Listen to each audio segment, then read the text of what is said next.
बर्फ से ढका कश्मीर, एक ऐसा सपना जहां हर तरफ सफेदी ही सफेदी और पहाड़ों की गोद में छुपी अनोखी खूबसूरती आपका इंतजार कर रही है।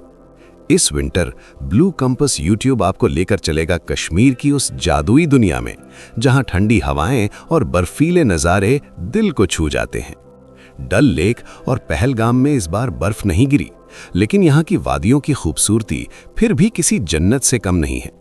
वहीं दूसरी तरफ सोनमर्ग और गुलमर्ग पूरी तरह बर्फ की चादर में लिपटे हुए हैं, जहां हर कदम पर आपको विंटर वंडरलैंड जैसा एहसास होगा। तो तैयार हो जाइए हमारे साथ इस बर्फीले सफर पर चलने के लिए, जहां हर नज़ारा एक नई कहानी सुनाएगा और कश्मीर की सर्दियां आपकी यादों में हमेशा के लिए बस जाएंगी।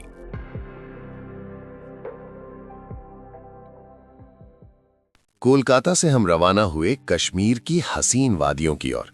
कोलकाता जम्मू तवी एक्सप्रेस में बैठकर 2 दिन की लंबी लेकिन रोमांचक ट्रेन यात्रा के बाद आखिरकार हम पहुंचे जम्मू स्टेशन।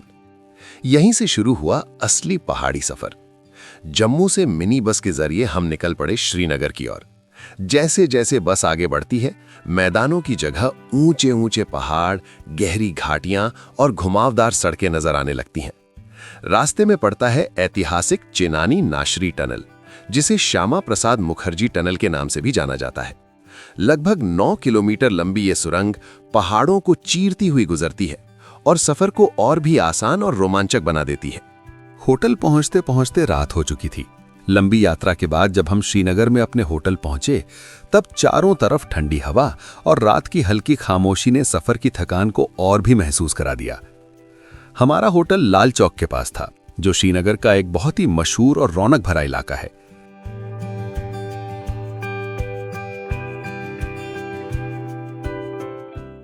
अगली सुबह हम निकल पड़े सोनमर्ग की ओर। श्रीनगर से लगभग 81 किलोमीटर का यह सफर पहाड़ों के बीच से होकर गुजरता है। मौसम थोड़ा खराब था, इसलिए दूर के पहाड़ धुंध में लिपटे हुए दिखाई दे रहे थे, मानो किसी सपने की तरह सब कुछ धुंधला धुंधला सा लगे। रास्ते में हम रुके नील घाटी में, जहां बहती है खूबसूरत झेलम रिवर। जनवरी का महीना होने की वजह से नदी में पानी बहुत कम था, लेकिन घाटी की शांति और ठंडी हवा ने उस जगह को और भी खास बना दिया। यहाँ हमने घोड़े की पीठ पर बैठकर पूरी घाटी का चक्कर लगाया और चारों तरफ फैली पहाड़ियों को करीब से महसूस किया। कुछ देर रुकने के बाद फिर से सफर शुरू हुआ। जैसे जैसे हम आगे बढ़ते गए, रास्ता और भी खूबसूरत होता गया।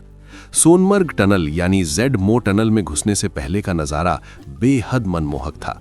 ऊंचे पहाड़, ठंडी हवा और धुंध से ढकी घाटियां, जैसे प्रकृति खुद आपका स्वागत कर रही हो। और जैसे ही टनल पार की, सामने जो दृश्य था वो किसी जादू से कम नहीं लगा। चारों तरफ बर्फ से ढके पहाड़, सफेद चादर में लिपटे घर, पेड़ों की शाखाओं पर जमी बर्फ, ऐसा लग रहा था मानो हम किसी विंटर वंडरलैंड में आ गए हों। हर तरफ बस सफेदी और सुकून, और दिल में एक ही एहसास, यही है असली कश्मीर की सर्दियों की खूबसूरती। लंच खत्म करके हम जैसे ही सोनमर्ग में थोड़ा आराम करने बैठे, तभी कुछ ही देर बाद आसमान से हल्की हल्की बर्फ गिरनी शुरू हो गई। धीरे धीरे ये स्नोफॉल तेज होने लगी और देखते ही देखते पूरा इलाका सफेद चादर में ढकने लगा। उस पल का एहसास शब्दों में बयां करना मुश्किल है। ठंडी हवा, गिरती बर्फ और चारों तरफ फैली खामोशी, मानो प्रकृति खुद कोई जादू दिखा रही हो। सोनमर्ग, जिसका मतलब होता है सोने की घाटी, श्रीनगर से लगभग 80-85 किलोमीटर दूर स्थित एक बेहद खूबसूरत पहाड़ी जगह है। ये जगह समुद्र तल से लगभग 9000 फीट की ऊंचाई पर बसी है और चारों तरफ ऊंचे ऊंचे बर्फ से ढके पहाड़, ग्लेशियर और घने पेड़ों से घिरी हुई है। सर्दियों में यहाँ का नज़ारा पूरी तरह बदल जाता है। हर तरफ सिर्फ बर्फ ही बर्फ दिखाई देती है। यहाँ से मशहूर थाजीवास ग्लेशियर भी पास में ही है, जहाँ लोग घोड़े पर बैठकर या पैदल जाकर बर्फ के बीच घूमने का मजा लेते हैं। सर्दियों के समय ज्यादातर जगहें बर्फ से ढक जाती हैं, इसलिए यहाँ का माहौल और भी शांत और जादुई हो जाता है। सोनमर्ग लद्दाख जाने वाले रास्ते पर भी पड़ता है और इसी वजह से ये जगह ट्रैवलर्स के लिए बहुत खास मानी जाती है। गर्मियों में यहाँ हरे भरे मैदान और फूलों से भरी घाटियां दिखती हैं, लेकिन सर्दियों में ये पूरी तरह एक स्नो वंडरलैंड बन जाता है। जब हमारे सामने धीरे धीरे बर्फ गिर रही थी, पहाड़, घर और पेड़ सब सफेद होते जा रहे थे, तब ऐसा लग रहा था जैसे हम किसी फिल्म के सीन के बीच खड़े हों। वो पल, वो नज़ारा और वो एहसास, सोनमर्ग की असली खूबसूरती हमेशा के लिए दिल में बस गई।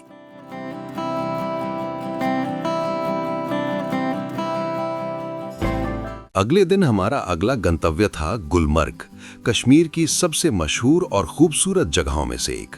सुबह सुबह हम श्रीनगर से गुलमर्ग के लिए रवाना हुए। श्रीनगर से गुलमर्ग की दूरी करीब 50 किलोमीटर है और इस रूट पर सिंडिकेट टैक्सी आसानी से मिल जाती है। हमने भी सिंडिकेट टैक्सी ली, जिसका किराया लगभग 3000 रुपये पड़ा। जैसे जैसे हम गुलमर्ग की ओर बढ़ते गए, रास्ते के दोनों तरफ बर्फ से ढके पेड़ और पहाड़ दिखाई देने लगे। ठंडी हवा और सफेद नजारे सफर को और भी यादगार बना रहे थे। गुलमर्ग पहुंचते ही ठंड का एहसास और ज्यादा बढ़ गया, इसलिए वहां से जैकेट और स्नो शूज किराए पर लिए। जैकेट और जूते का किराया लगभग 300 रुपए के आसपास पड़ा, जो बर्फ में घूमने के लिए बहुत जरूरी होता है। इसके बाद हम पहुंचे दुनिया की सबसे ऊंची और मशहूर केबल कार राइड में से एक गुलमर्ग गोंडोला के टिकट काउंटर पर। गोंडोला की सवारी 2 फेज में होती है। हमने फेज 1 का टिकट लिया, जो आपको ऊंचाई पर बर्फ से ढकी वादियों के बीच ले जाता है।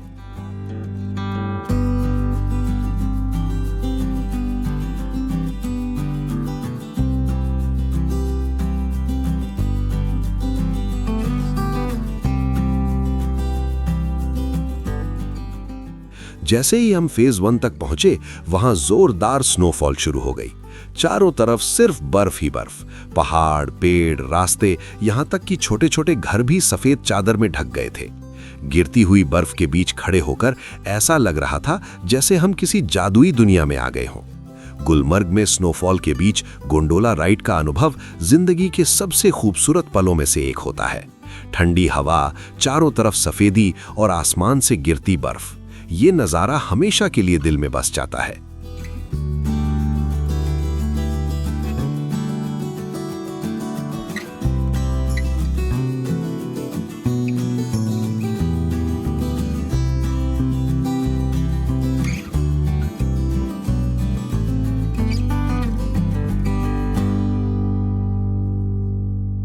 श्रीनगर से पहलगाम तक 91 किलोमीटर का सफर स्कूटी पर तय करना अपने आप में एक एडवेंचर है। रास्ते में अनंतनाग के सेब के बागानों में घूमना अच्छा लगा।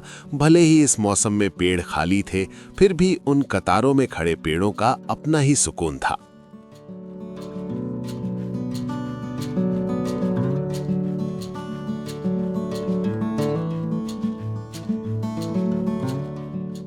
पहलगाम टैक्सी स्टैंड पर पहुंचते ही पहाड़ों की ठंडी हवा और लिद्दर नदी की आवाज आपका स्वागत करती है।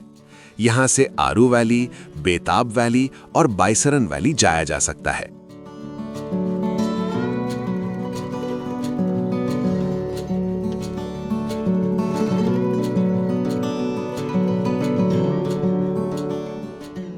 पहलगाम से आरू वैली लगभग 12 किलोमीटर दूर है, लेकिन ये छोटा सा रास्ता बेहद खूबसूरत है।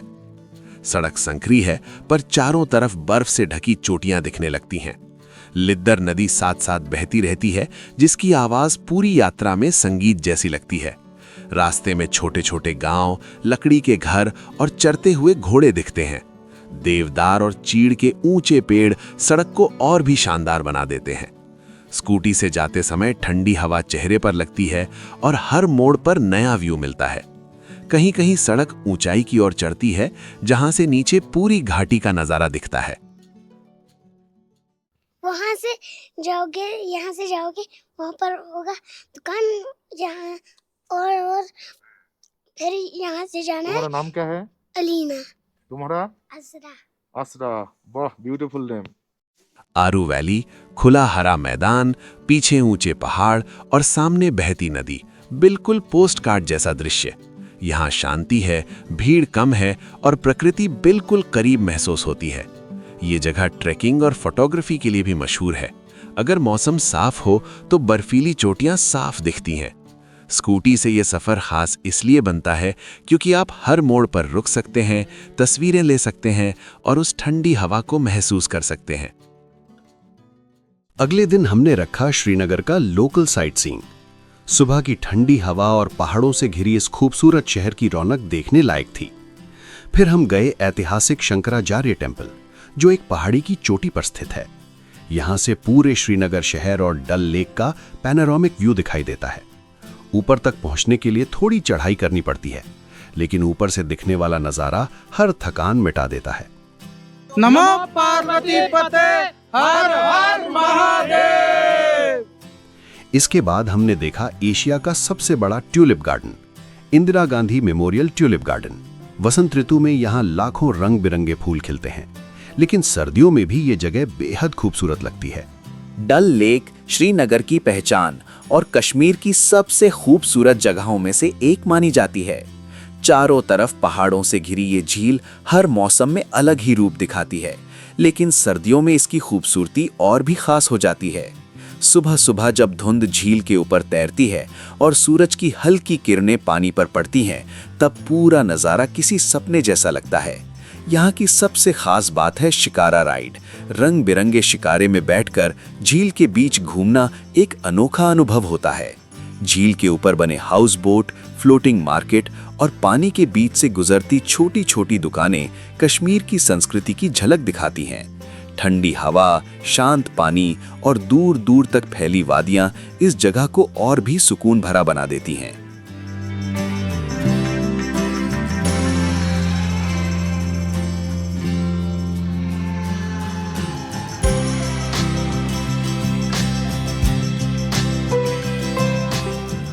डल लेक घूमने के बाद हम पहुंचे लाल चौक, जो श्रीनगर का सबसे मशहूर और व्यस्त इलाका है।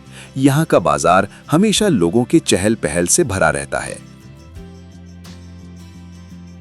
कश्मीर की इस खूबसूरत यात्रा में हमने बर्फ से ढकी वादियां, शांत झीलें, ऊंचे पहाड़ और यहाँ की अनोखी संस्कृति को करीब से महसूस किया। कश्मीर की हर एक जगह ने दिल में खास याद छोड़ दी। कभी सोनमर्ग की गिरती बर्फ, कभी गुलमर्ग की सफेद चादर, तो कभी श्रीनगर की शांत वादियां। उम्मीद है आपको हमारा ये सफर पसंद आया होगा। अगर आप भी जन्नत जैसे इस खूबसूरत स्थान को महसूस करना चाहते हैं तो एक बार कश्मीर जरूर आइए। आज के लिए बस इतना ही। मिलते हैं अगले एपिसोड में एक नई जगह, एक नए सफर और नई कहानियों के साथ। तब तक के लिए अपना ख्याल रखें और हमारे साथ जुड़े रहें। ब्लू कॉम्पास के साथ ऐसे ही घूमते रहिए, देखते रहिए और सपनों को हकीकत में बदलते रहिए।